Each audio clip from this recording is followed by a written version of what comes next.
The quadruple rights are, Your Honor, the rights of the suspect or the accused, those of the public, the rights of the victim, and usually the strong desire to preserve the integrity of the administration of justice. Those are the four competing rights that are before the court today, and the court is called upon to balance them.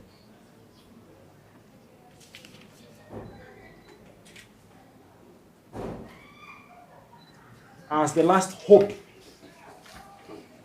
or guardian of our Constitution.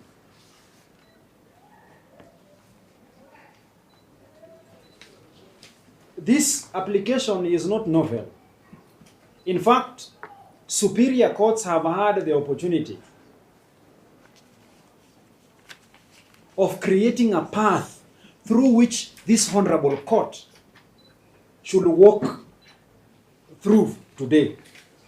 With me, Your Honor, I have two authorities that I will wish to supply the honorable court with. The first one is the famous case of the Michael Rotich, decided by my Lord Justice Luka Kimaru, as he then was.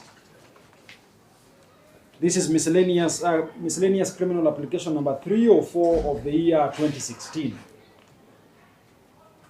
My Lord, who has since been elevated to be serving us at the Court of Appeal, warned against applications made by police officers who, upon arresting someone, rush to the honorable court only to seek for time or further time to detain these people for longer than is necessary.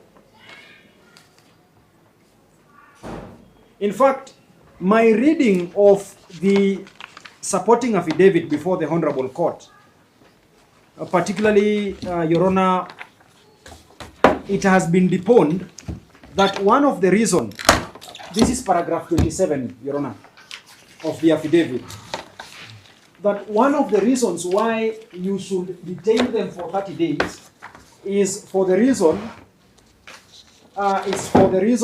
to afford the investigating officer the opportunity of submitting them before a hospital for mental assessment. So this tells us from where we sit that, of course, the investigations are predetermined.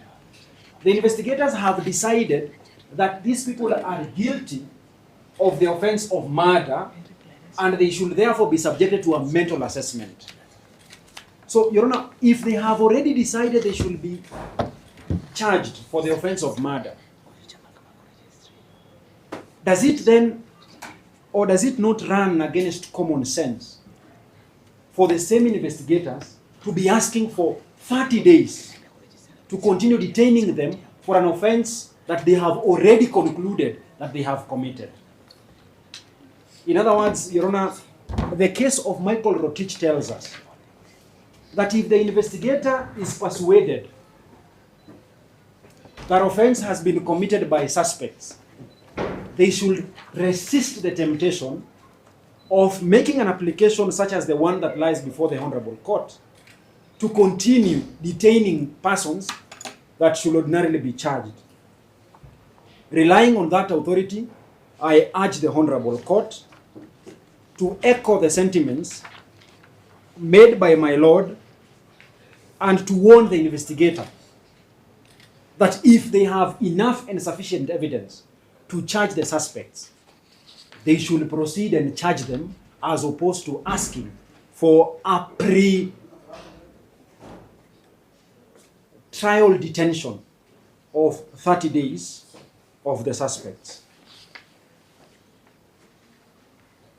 Your Honor, my second authority that I will wish with humility to direct the attention of the court and for the court to pay keen attention on is the famous case of Mheshimiwa Sudi Oscar Kipchumba versus the Republic.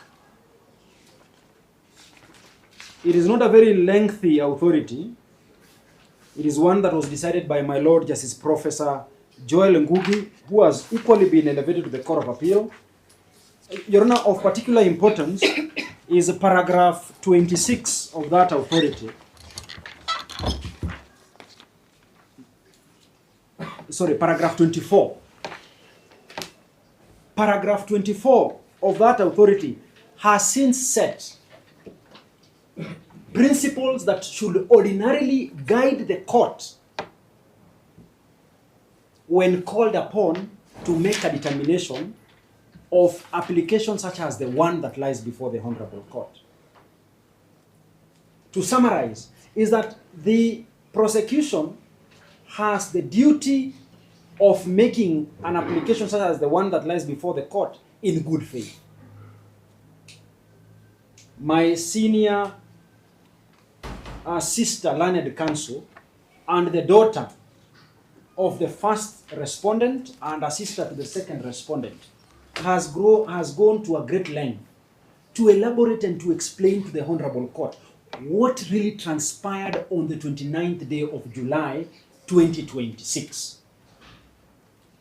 Those grotesque scenes that are still visiting her and the family, the very presence, uninvited presence of police officers at the compound of the respondents, longer than the time that they had gone to cause the arrest, is telling that the applicants of this application are not making this application in good faith. There are ulterior motives that are meant to be achieved.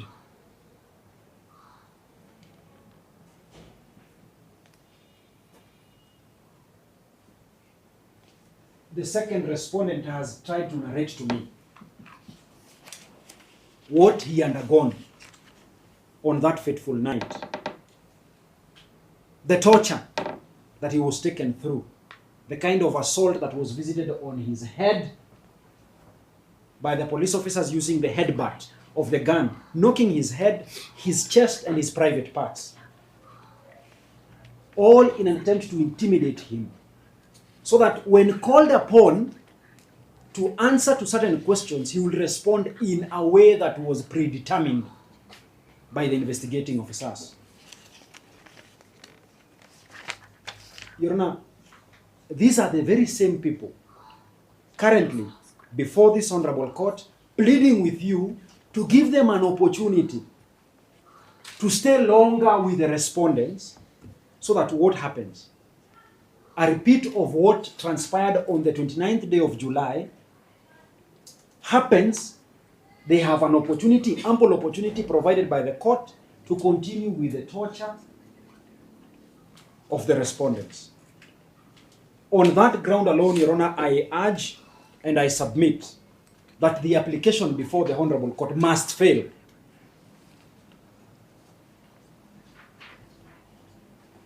The second principle that my Lord Justice Professor Joel Ngugi developed is that, Your Honor, when invited to limit the liberty of a suspect, the court must first develop an attitude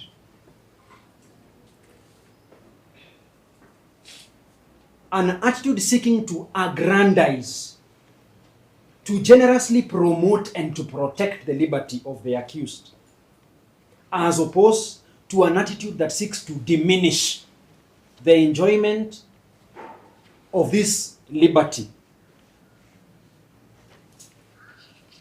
being enjoyed by the respondent or the accused person.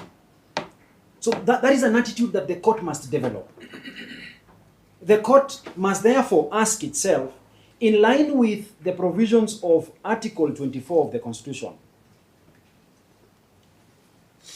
now that it has been called upon to limit the liberty of the accused for a period of 30 days, are there less restrictive means that can be utilized by the court to ensure that the investigating officer, Madam Oduor Romana, has ample time and opportunity to investigate the offenses alleged, while at the same time granting the suspects their right to liberty, even in the face of charges of murder. It has been said that the public is angry about the death of Daktari. Indeed, the public must be angry. But it cannot be the same reason advanced by the prosecution that because the public is angry, then these respondents must, as a matter of course, be denied their right to bail. Your Honor, I submit that it is the same public on the 27th day of August 2010 that decided to promulgate a constitution granting all, without exception, their right to bail, whether or not you are charged of murder, suspected of murder, or treason, or any other offense.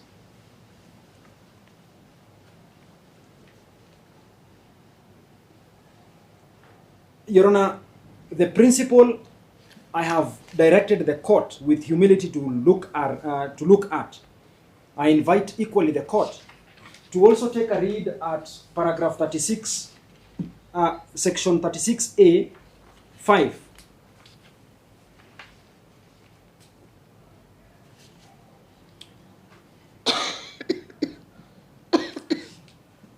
Sorry, 4. That, Your Honor,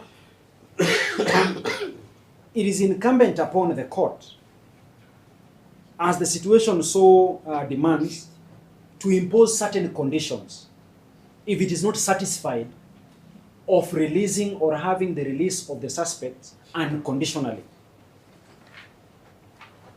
Your Honor, you have the power and the might of directing that the respondents should refrain from visiting a certain area, speaking to certain individuals, in an attempt to balance the rights of the four parties whose rights are competing before this honorable court.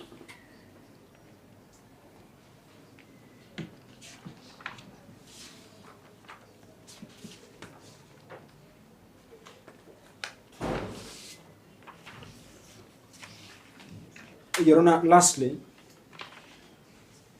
as I come to the conclusion of my submissions,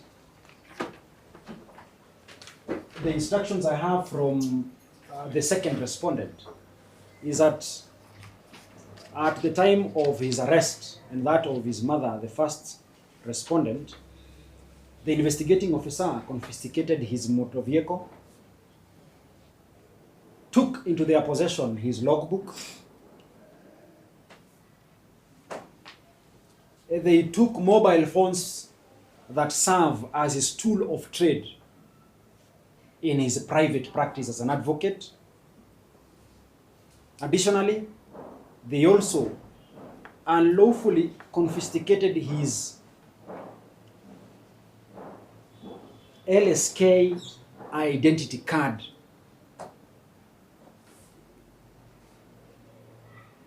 and his national ID card. Your Honor, I'm equally informed even the birth certificates belonging to the accused, the suspect, sorry, were also confiscated by the investigating officers. Your Honor, by whichever stretch of imagination, there is no connection between the offense that is being investigated with the items that have been confiscated by the police officers. The credit cards that are in the possession of Romana Odur, Corporal, and his ID cards do not serve or cannot serve any part of the investigations. We'll therefore be asking that even as we plead with the Honorable Court to consider releasing the respondents on reasonable bail or bond terms, that an order equally be made directing Corporal Romana Odur to unconditionally and immediately release those personal items belonging to the respondents. Your Honor, I'm informed that our clients are not feeling well. It is equally important for their safety, or for their well-being, for that matter, for them, Your Honor, to be released and be given the opportunity of visiting a doctor. Your Honor, I will be remiss on duty if I don't mention one thing.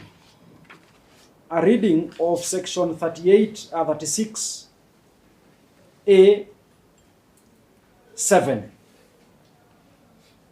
directs that an order to detain a suspect can only be made first for a period of 30 days. It is important that the court also takes notice of the time and the day of arrest while computing these days in the unlikely event that the Honorable Court is to grant the prosecution days.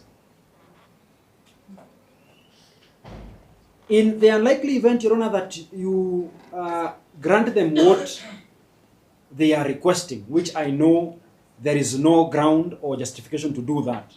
It is important because we also have students before the Honorable Court. Sometimes when investigators make this application, they do it knowing that sometimes we might not take into consideration the day that accused persons or suspects were arrested. I will urge that you take cognizance of that, and most importantly, dismiss the application that is before the Honorable Court and commit the suspects to any reasonable terms. That is all from me, Your Honor. Thank you.